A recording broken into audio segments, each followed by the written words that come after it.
Welcome to the Mindset Evolution podcast, powered by Self-Recoding, world-class consulting and coaching services that you can access at selfrecoding.com. Self-Recoding is a unique blend of neuro-healing modalities that will empower you to reach your full potential. Join thousands of others who have experienced rapid results in their journey of personal growth.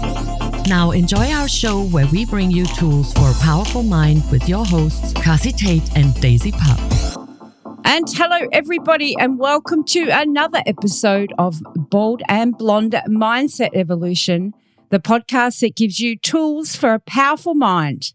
I'm Kathi Tate, your host from Down Under. With me, as always, your host from America, Daisy Pap. Hi, Daisy. Hi, Kathi. Down under, I'm in yesterday land and you're in tomorrow land, and I know it's still winter there, and here it is really wonderfully summer, and I very much enjoy that. I understand that some people are convinced that it is too warm, too hot, too sticky, but I just feel here in South Florida like an orchid with the humidity in its bloom.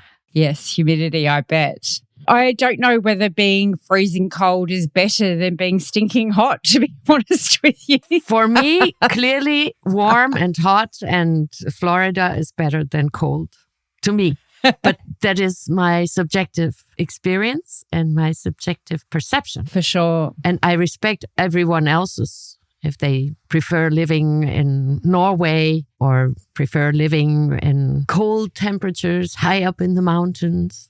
Yeah, you know, when our air conditioner broke for a month in the middle of summer, I just wished for this winter, and now it's here and it's so cold. Be careful what you wish for sometimes. I agree, yes. So what's up your sleeves, your winter sleeves? So today we're going to do an episode talking about divide and conquer. Et vincere nemo dividat in Latin. Oh. Aha, divide and conquer. Very interesting. Well, let's do it. What does it mean to you? And how does it affect you?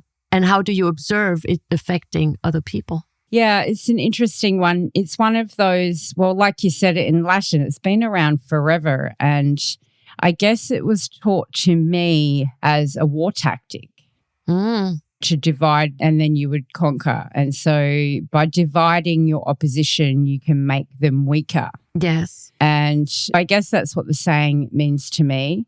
I observe it everywhere. And I'll tell you what I really think when I watch the world and different places in it. I can see artificial divisions all over the place. For instance, people call us races, the Asian race, the white race, the black race. There's no such thing as races. We're the human race. Yeah. There's no division. It's been made up. It's the same as skin color. There's no such thing as black and white. We're all shades of brown, albeit I'm a very pale shade and somebody else might be a much darker shade. But no one is white and no one is black. We are all shades of colors of the brown tone. And I feel like all of these things have been put in place artificially to keep us divided, to keep us fighting each other. And I think it's time that we grow up and get over it. We're all human beings. We're all here experiencing life on planet Earth. We're all cut from the same genetic cloth. I think that we would be better off as a species if we could find more things that brought us together rather than things that divide us. And I guess that's why I feel like today's topic is so important. What about you? What's your take? Well, first of all, it's music to my ears.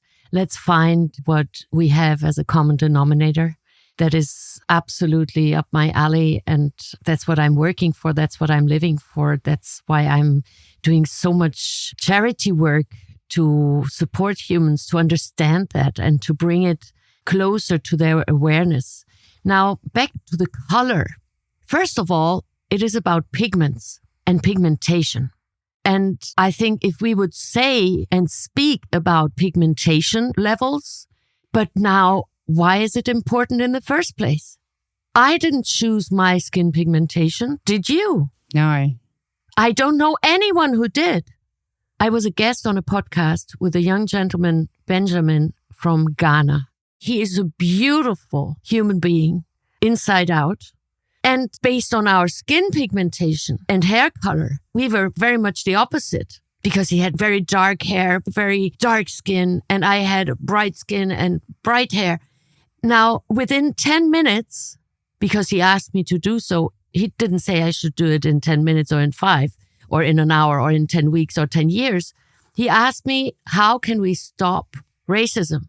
And I made it very clear. Did you choose your birthplace? No. Did you choose the color of your eyes? No. Did you choose your skin pigmentation? No. Okay, there's male and there's female. Now, does it really matter? I didn't choose. So I as well make the best out of it and make as well the best I can make out of the relations that I can have with people who are different. Now, differences are exciting.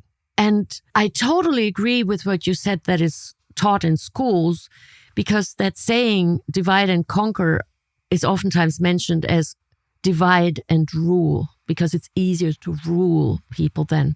Well, I do believe that this is over. It is no longer really working. I see people around the globe coming together as new communities that would have never met one another if there was not a specific mindset that brought them together, which is that we are one human race. And I would put something on top of that. Actually, the behavior matters. When you ask people, when it comes to a specific group in society that they don't like, well, these are like that, or those are like that. When you ask people, give me reasons why you don't like these or don't like those, at the end of the day, and in the bottom of it, it goes back to behavior. They are unfamiliar or disagree with specific behaviors. And there's the solution. Behavior is all that matters. And now I come back and say it is so easy. Let's preserve and promote human values. That's the key. And I'm working on it unstoppably in quantity of hours, speaking to people from different backgrounds, different societal statuses, because once they understand, they step out of being offended because they, due to birth and their genetics, belong to a group they didn't choose, at least not consciously. Those who describe themselves more spiritual believe oftentimes that they chose their birthplace, they chose their parents. I don't know anyone who was able to give proof of that. And this is not about discussion. I respect that point of view, and I'm not giving my opinion about that view because I have my own point of view.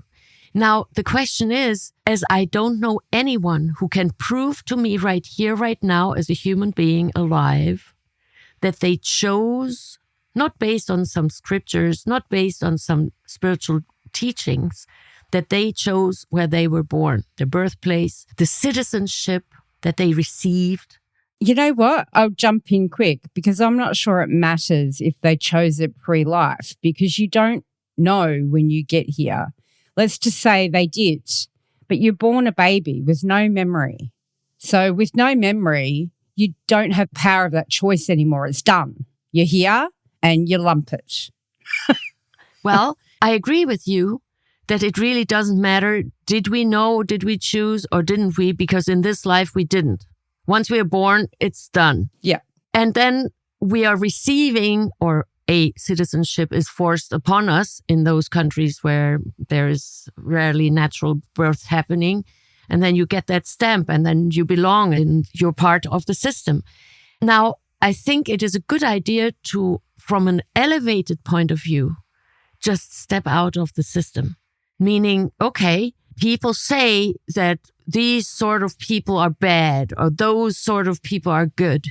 I have conversations about that from people from around the world because there are so many countries where clients live in.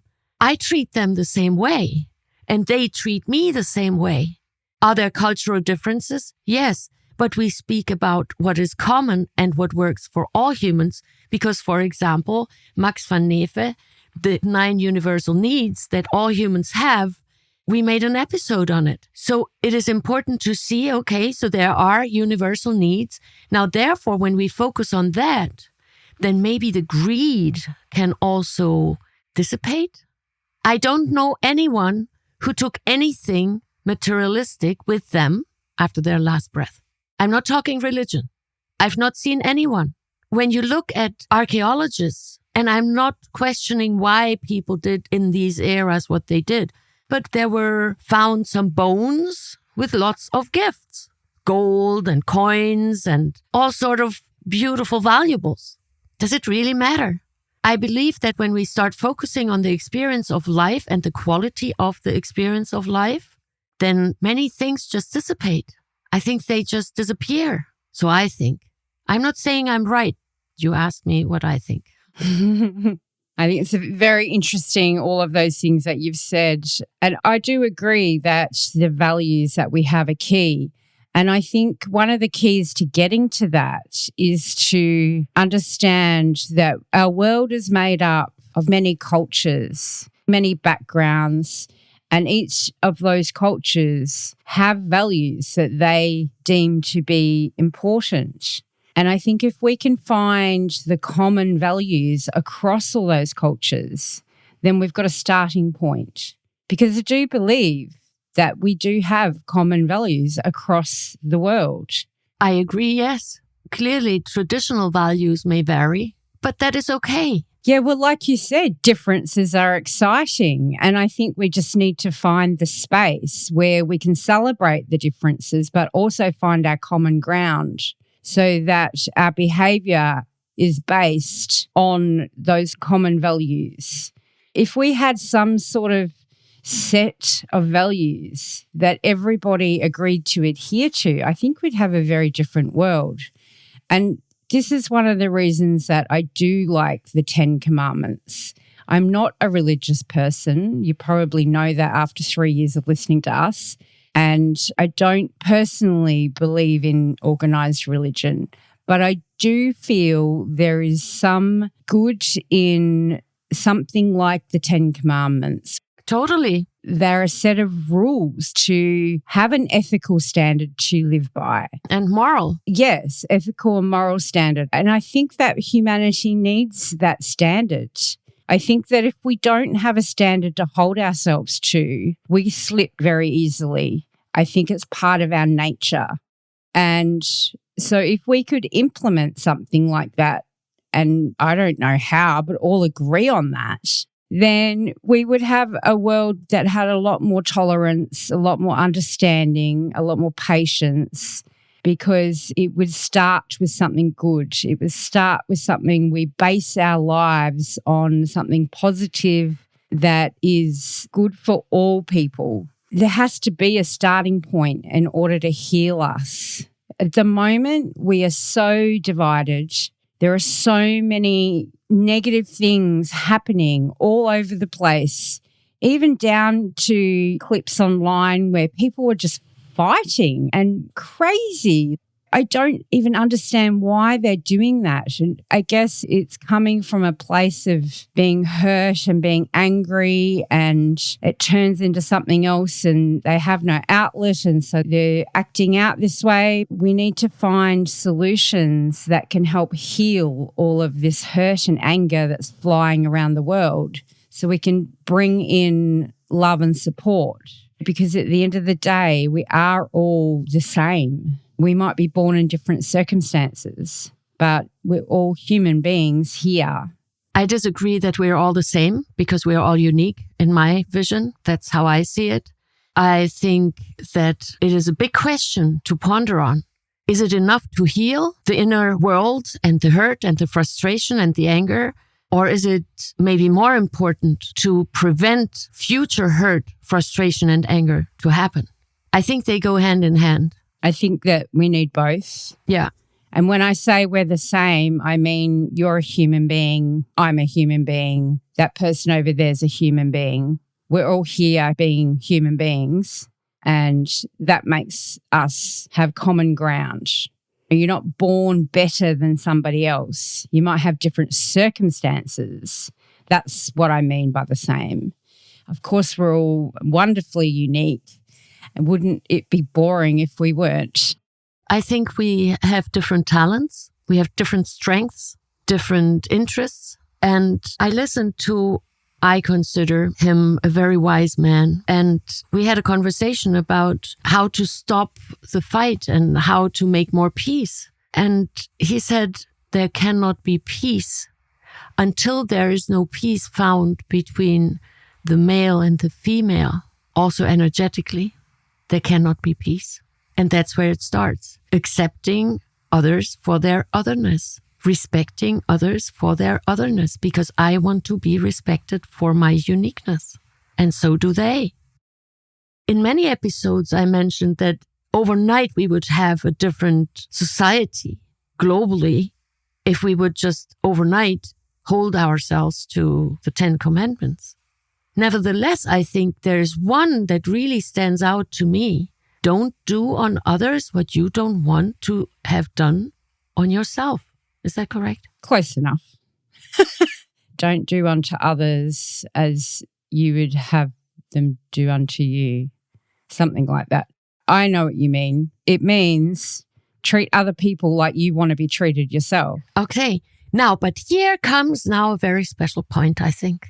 Because when I'm used to being mistreated and abused, I stop right here because otherwise I think we continue talking until tomorrow, my time, which will be your tonight.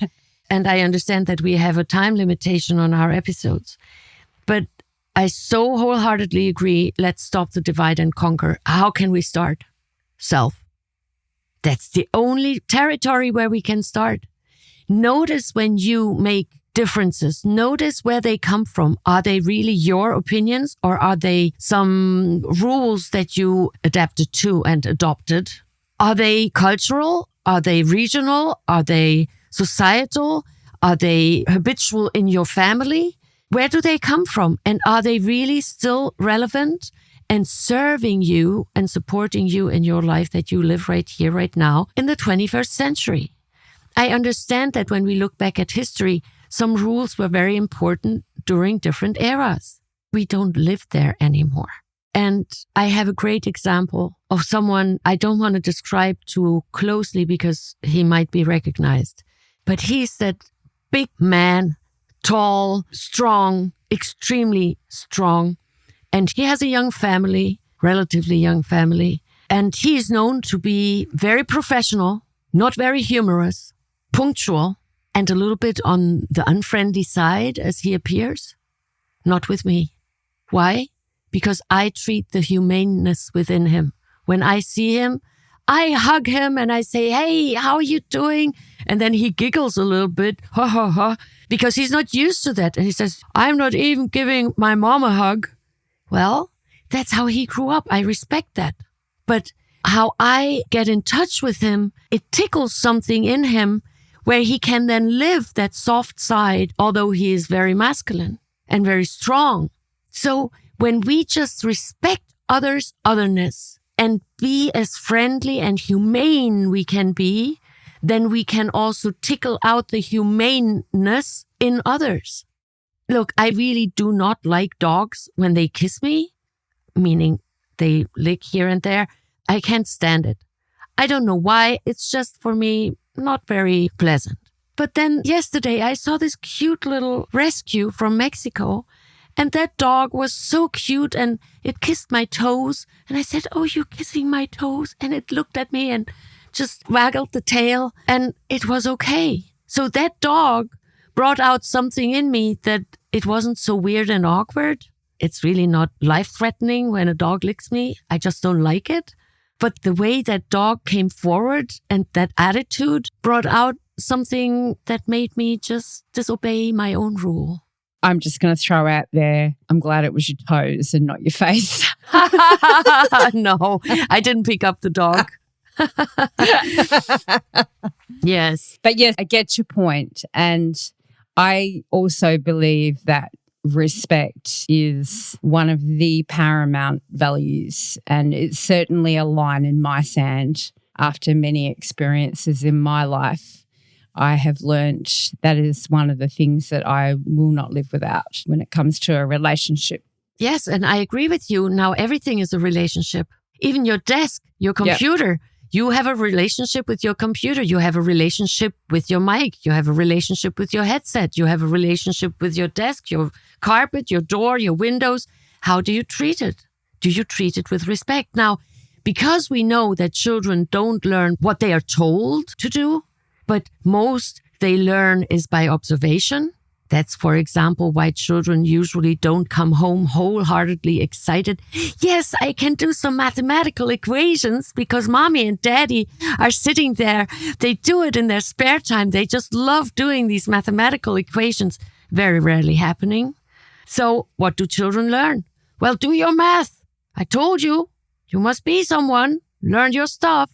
Well, when the parents don't show their own excitement, then it's not really interesting and not very inspiring for the children either. Same with respect. So we as adults, with or without children, it's our responsibility what we bring into this world. And to not participate in the divide and conquer, start asking questions instead. I remember a story from my childhood where I was in kindergarten. And I remember there were two girls and they had a really great relationship, but they always wanted to invite somebody into their relationship. And then the other one tried to divide them and conquer. So meaning that then she was the more important. Children. I don't know if it's innate or not. And maybe one day we have an expert on this podcast who can explain to us where it comes from or where it doesn't. I see it in relations, in businesses. There is that jealousy or envy. Oh yeah, because they have such a good relationship with my boss. Oh, let me do something about it.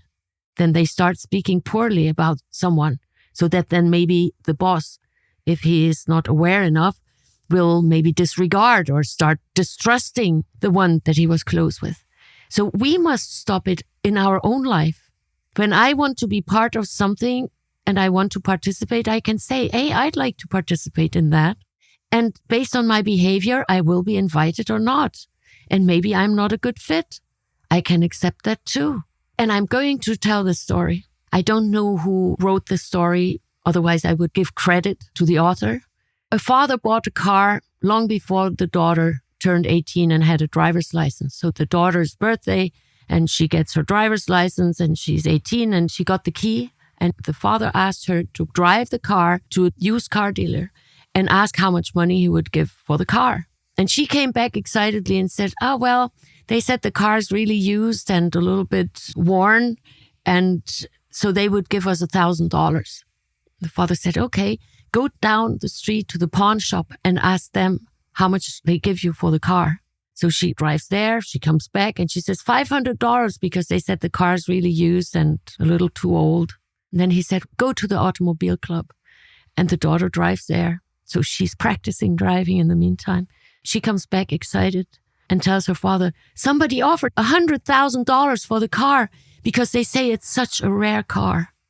And he said, look, this is how I wish you drive your life. When you are undervalued, it's not the right audience.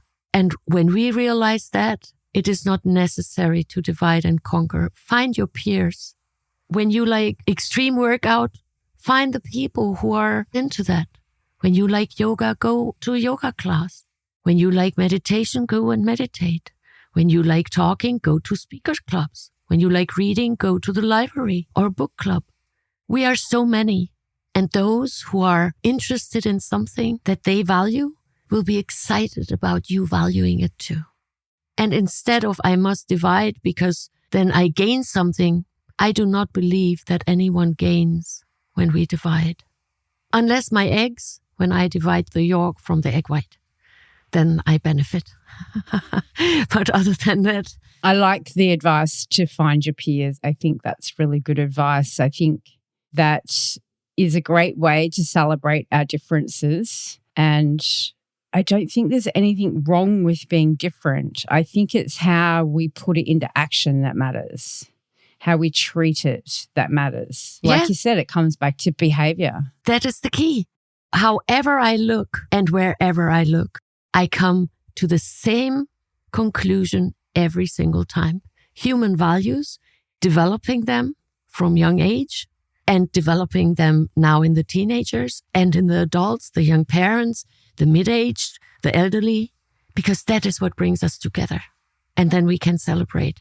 then we can celebrate the festivity of the one human family, and divide and conquer is over. Yeah. Yeah. So there you go, dear audience. What do you think? Have you also grown up knowing this term, and how does it work in your life? And what do you think about values, behavior, and how do you focus on the quality and experience of your life in your world? We would love to hear from you. You can contact us on our website. There's a special page just to write us a message, boldandblonde.live. While you're there, please support us. We do need your help to stay on air. And I'd like to give a quick shout out to Self-Recoding, our major sponsor for 3 years. It's been absolutely amazing knowing that drives us and helps us stay on air. So thank you to Self-Recoding. If anyone out there needs help, please do go to selfrecoding.com. Internationally acclaimed consulting and coaching from our dear Daisy. So please do that. That's it from us this week. We're actually going to continue this conversation next week, but I'm not going to tell you how. So make sure you tune in. Make sure you tune in, because next episode is the final episode of season 7, Daisy. And I'm excited. Incredible. Yes, absolutely. So that's it from us. Thank you once again. Please keep sharing our podcast, and we will be with you again next week. We are Bold and Blonde. Mindset Evolution. Talk to you next time. Thank you for listening in to the Bold and Blonde Mindset Evolution podcast. Please share our show with your family and friends. Together, we make this world a better place for you, for us, for future generations. When you need consulting or coaching, visit selfrecoding.com. Also, please remember to rate us 5 stars and leave a review, and support us at boldandblonde.live. Talk to you soon.